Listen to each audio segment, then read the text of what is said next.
Welcome to competition star.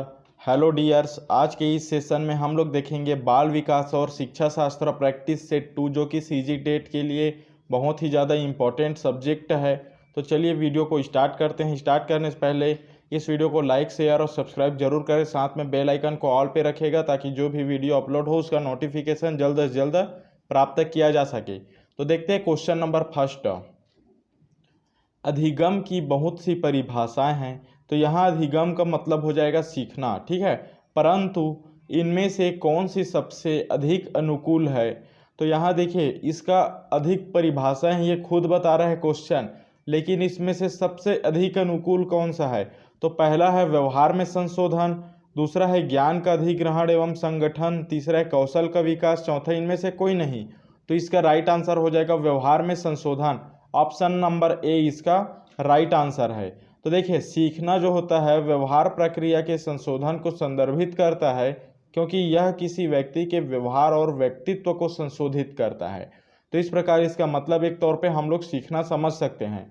तो और सीखने का लक्षण क्या होता है, तो जो सीखना होता है ये हस्तांतरण होता है। जैसे कोई भी चीज़ है, जैसे मान लीजिए शिक्षक है, शिक्षक किसको सिखाता है, विद्यार्थी को। ये क्या हुआ, हस्तांतरण हुआ ना, विद्यार्थियां, ठीक है। सीखने के लिए सहभागिता की आवश्यकता होती है।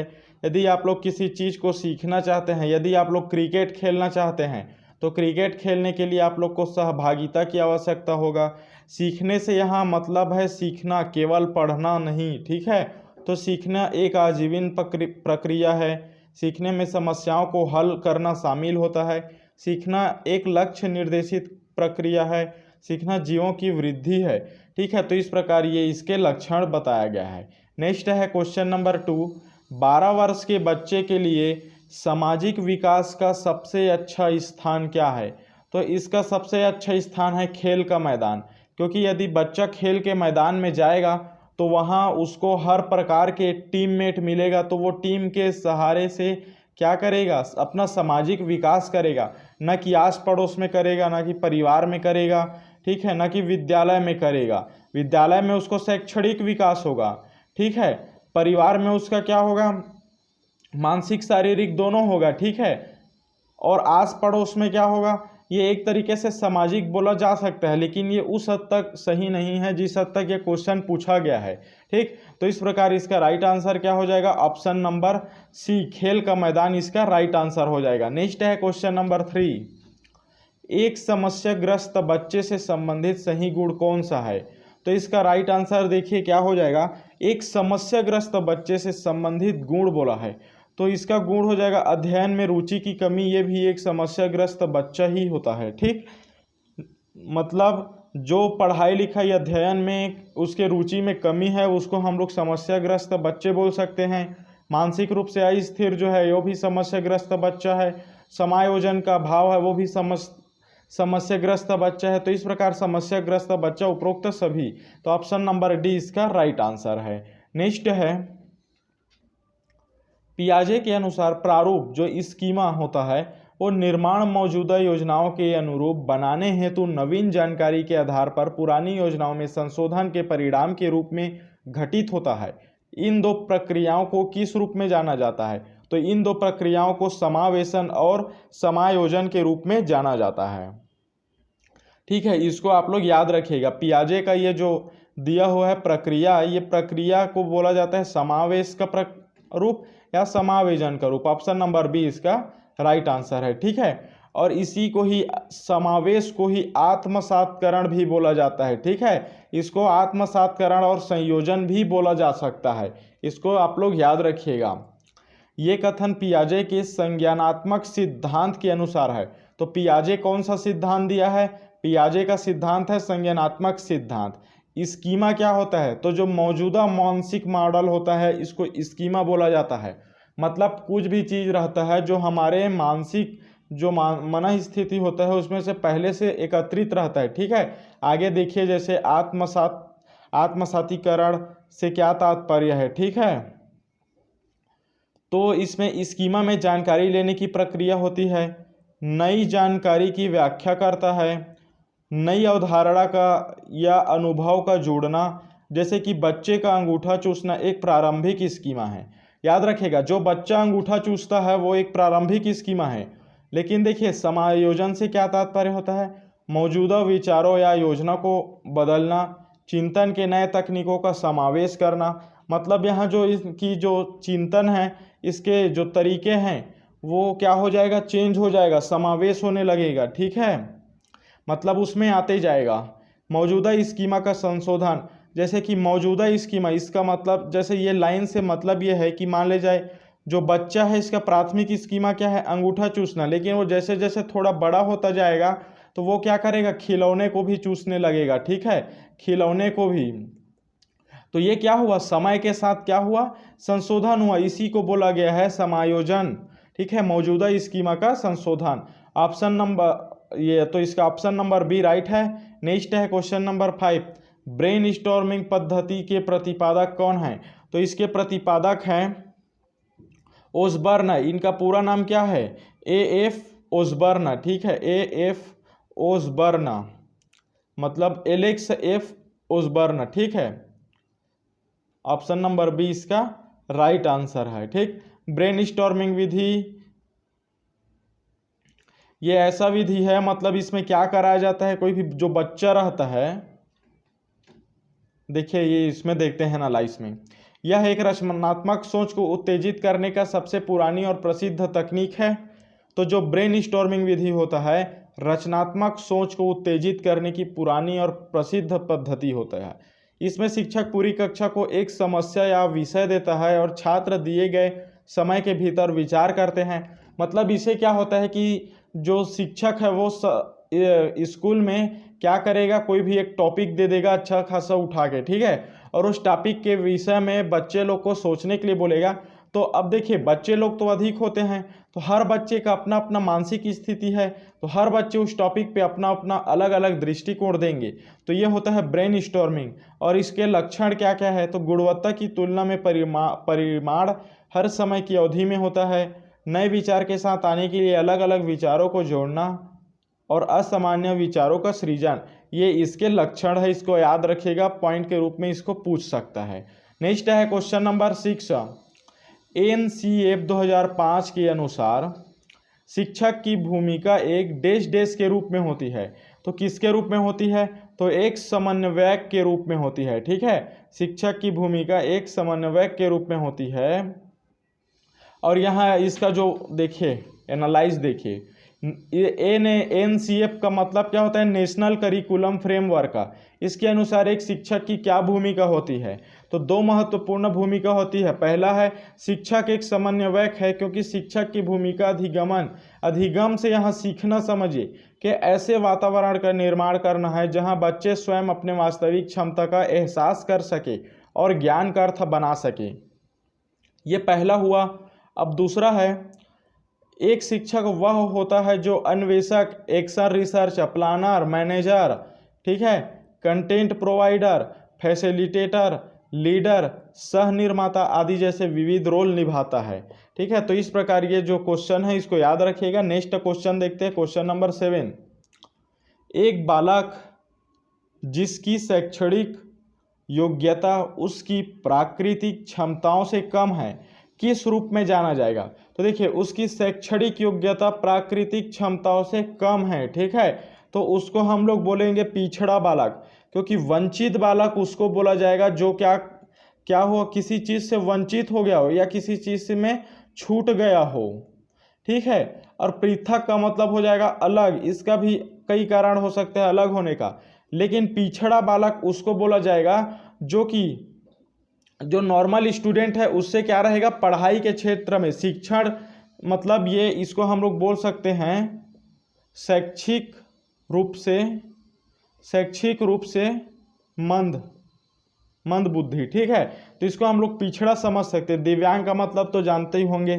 ठीक है, नेक्स्ट देखते हैं क्वेश्चन नंबर 8, इसका राइट आंसर है सी। ठीक है, यदि किसी व्यक्ति मानसिक आयु और वास्तविक आयु समान हो, किसी व्यक्ति की मानसिक आयु, ठीक है, और वास्तविक आयु समान है, तो वह किस श्रेणी का है, तो वह आ जाएगा औसत बुद्धि के श्रेणी में। ऑप्शन नंबर सी इसका राइट आंसर है।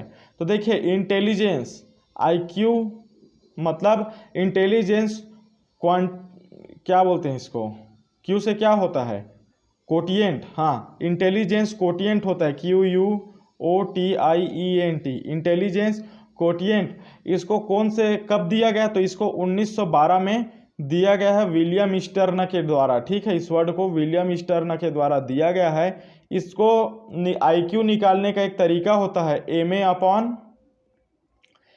अपॉन CA, मतलब mental as upon chronological age. ठीक है, इंटू 100। इससे आप किसी का मेंटल जो IQ होता है इसको निकाल सकते हैं। ठीक है, जैसे और भी देखिए इसमें एक इंडेक्स भी होता है। ठीक, इस इंडेक्स को समझिए। जैसे कि मान लीजिए प्रतिभावान किसको बोला जाता है, तो प्रतिभावान जिसका IQ होता है 140 और ऊपर, इससे ऊपर के लोग को प्रतिभावान। और बहुत श्रेष्ठ किसको बोला जाता है, तो 130 से 139 के मध्य को श्रेष्ठ किसको बोला जाता है, तो श्रेष्ठ जिसका IQ पावर 120 से 129 तक होता है। उसी प्रकार औसत से ऊपर इसको बोला जाता है 110 से 119 तक के। इस प्रकार आप लोग देख लीजिएगा। और मूर्ख व्यक्ति को आता है, मूर्ख व्यक्तियों का है 25 से 59 के बीच, और बेवकूफ़ का है, बेवकूफ़ का 0 से 24। ठीक है, इसको ठीक है याद रखिएगा। नेक्स्ट है क्वेश्चन नंबर 9। निम्न में से कौन सी अक्षमता सामाजिक संचार में चुनौतियों का कारण बनती है, तो यहाँ अक्षमता का बोला गया है जो कि सामाजिक संचार में चुनौतियों का कारण बनती है, तो वो है स्वालीनता। ठीक है, स्वालीनता ये अक्षमता का एक छत्र होता है। छत्र मतलब एक हिस्सा होता है जिसकी अंतरात्मा क्या में होती है, स्वालीनता में होती है। मतलब स्वालीनता को आप लोग किस रूप से समझ सकते हैं, मतलब एक तरीके से अपने आप में स्वाभिमान इसको समझ सकते हैं, स्वाभिमान। तो ये एक प्रकार का अक्षमता का केंद्रीय इसमें निहित है, समझिए। ठीक है, और डिस्कैलकुलिया अजीब अजीब वर्ड दिया रहता है। ठीक है, इसका मतलब क्या होता है, तो इसका मतलब होता है गणितीय क्षमता। गणितीय अक्षमता को क्या बोला जाता है, डिस्कैलकुलिया। और डिस्ग्राफिया किसको बोला जाता है, तो ये इसको बोला जाता है बौद्धिक अक्षमता, बौद्धिक अक्षमता। ठीक है, और लोकोमीटर अक्षमता किसको बोला जाता है, तो जो पूर्ण रूप से क्या हड्डियां हो गया, हड्डियां या फिर जोड़ वगैरह हो गया, या फिर मांसपेशियां हो गया, ये सब में जो अक्षमता होता है उसको बोला जाता है लोकोमोटर अक्षमता। ठीक है, इसको आप लोग याद रखिएगा। नेक्स्ट है क्वेश्चन नंबर 10। RTI अधिनियम 2009 के अनुसार शिक्षकों के लिए प्रति सप्ताह काम करने के घंटे कितना है, तो इसका राइट आंसर हो जाएगा 45 घंटे। RTI अधिनियम के अनुसार है। ठीक है, शिक्षक को प्रति सप्ताह मतलब 45 घंटे काम करना है। ठीक, नेक्स्ट देखते हैं क्वेश्चन नंबर 11। इसमें पूछा गया है वाइगोत्स्की डैश डैश और डैश डैश पर केंद्रित है, तो ये किस पे केंद्रित है, भाषा, संस्कृति और ज्ञान पे केंद्रित है। ऑप्शन नंबर बी इसका राइट आंसर है। ठीक है, अब देखते हैं नेक्स्ट क्वेश्चन नंबर कौन सा है, 12 है। ठीक है, इसमें क्या पूछा गया है, सीखने की वह अवधि जब सीखने की प्रक्रिया में कोई उन्नति नहीं होती क्या कहलाती है, तो वो कौन सा अवधि कहलाता है, तो इसका राइट आंसर आ जाएगा सीखने का पठार। इसको सीखने का पठार बोला जाता है, समझिए। ठीक है, नेक्स्ट, विद्रोह की भावना की प्रवृत्ति निम्न में से किस अवस्था से संबंधित है, तो ये पूर्व किशोरावस्था से संबंधित है। ऑप्शन नंबर सी इसका राइट आंसर है। ठीक है, नेक्स्ट क्वेश्चन देखते हैं 14 नंबर का। बाल मनोविज्ञान का केंद्र बिंदु है, तो बाल मनोविज्ञान का केंद्र बिंदु शिक्षण प्रक्रिया है। ऑप्शन नंबर सी इसका राइट आंसर है। क्वेश्चन नंबर 15 शैशवावस्था, एक सेकेंड, क्वेश्चन नंबर 14 देख लीजिए। इसका राइट आंसर होगा बालक। ऑप्शन नंबर बी इसका राइट आंसर है। ठीक है, शिक्षण प्रक्रिया नहीं होगा क्योंकि बाल मनोविज्ञान बोला है, इसका केंद्र बिंदु बालक होगा। ठीक, अब देखते हैं नेक्स्ट, शैशवावस्था के लिए उत्तम शिक्षण विधि कौन सा है? तो शैशवावस्था के लिए उत्तम शिक्षण विधि मॉन्टेसरी विधि है, खेल विधि है, किंडरगार्टन विधि है। तो ऑप्शन नंबर डी इसका राइट है, ये सभी। ठीक, नेक्स्ट है, मूल्यों के वर्गीकरण में सम्मिलित नहीं है। तो मूल्यों के वर्गीकरण में क्या सम्मिलित नहीं है? येन केन प्रकारेण धनार्जन का मूल्य, ये मूल्यों के वर्गीकरण में सम्मिलित नहीं है। ऑप्शन नंबर 20 का राइट है। नेक्स्ट, भाषा विकास का सिद्धांत नहीं है। तो भाषा विकास का सिद्धांत कौन सा नहीं है? अतिरिक्त शक्ति का सिद्धांत, ये भाषा विकास का सिद्धांत नहीं है। क्वेश्चन नंबर 18, शिशु का अधिकांश व्यवहार किस पर आधारित होता है? तो शिशु का अधिकांश जो व्यवहार होता है ये किस पर आधारित होता है? तो ये मूल प्रकृति पे आधारित होता है। ऑप्शन नंबर ए इसका राइट आंसर है। नेक्स्ट है क्वेश्चन नंबर 19, प्रेक्षणात्मक अधिगम संप्रत्यय किसके द्वारा किया गया था? तो इसका राइट आंसर हो जाएगा option number B, Bandura. Option number B इसका राइट आंसर है। नेक्स्ट और लास्ट क्वेश्चन है, अभिप्रेरण का वर्गीकरण होता है। तो अभिप्रेरण का वर्गीकरण क्या होता है? जन्मजात तथा अर्जित। ऑप्शन नंबर सी इसका राइट आंसर है। इस प्रकार ये जो 20 क्वेश्चन है बाल विकास से इंपॉर्टेंट क्वेश्चन है, इसको आप लोग याद रखिएगा क्योंकि आपका एग्जाम बहुत ही जल्द आने वाला है, 18 सितंबर को है। ठीक है, 18 सितंबर 2022 को आप लोग का एग्जाम है, तो आप लोग अच्छे से याद रखिएगा। तो मिलते हैं नेक्स्ट वीडियो में, जाने से पहले लाइक शेयर और सब्सक्राइब जरूर करें, साथ में बेल आइकन कॉल पे रखिएगा ताकि जो भी वीडियो अपलोड हो उसका नोटिफिकेशन जल्द से जल्द प्राप्त किया जा सके। तो मिलते हैं नेक्स्ट वीडियो में। सो ऑल द बेस्ट, जय हिंद।